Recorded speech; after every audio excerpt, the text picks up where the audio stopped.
అసలు ఎలా డిజైన్ చేస్తారు, ఎలా వస్తాయి ఆ థాట్స్ మీకు? నేను చేసిన తర్వాత ఇంకా దాంట్లో కరెక్షన్స్ ఉండవండి. People believe in that way.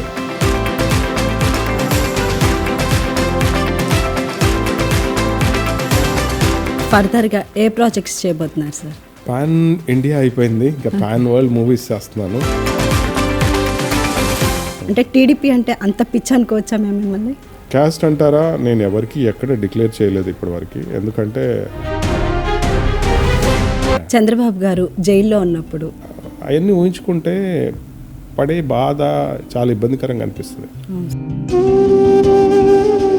YCP వాళ్ళు ట్రోల్స్ చేశారు బాగా. అసలు ఆ టైంలో ఎలా ఫీల్ అయ్యారు సార్ మీరు? చెప్పుతోని కొట్టకపోయినా కానీ చెప్పుతోని కొట్టినట్టు చేశాను. సార్ మీరు ఓన్లీ హీరోస్ కార్స్కే చేస్తారా, హీరోయిన్స్కి కూడా చేస్తారా? మన దగ్గర హీరోయిన్స్కి అంత వెహికల్స్ ఇచ్చి గ్లామరస్గా చేసే కల్చర్ లేదు. కొడాలి నాని కానీ వంశీ కానీ వచ్చి కార్ డిజైన్ చెయ్యాలి అని అంటే ఒప్పుకుంటారా, చేస్తారా మీరు? నేను దైవంగా భావించే బాబు గారిని మీరు ఇబ్బంది పెట్టారు, మీ పార్టీ వాళ్ళు మీరు ఇబ్బంది పెట్టారు కాబట్టి నేను మీ పార్టీకి మీకు చెయ్యనండి. వైసీపీ నేతలు కానీ మరి ముఖ్యంగా జగన్మోహన్ కానీ అసలు మీరంటే ఒక యాంటీగా అయిపోయారు. పొరపాటున కానీ అక్కడ కేసీఆర్ ఇక్కడ జగన్ రిపీట్ అయి ఉంటే నేను ఉండేవాడిని కాదు.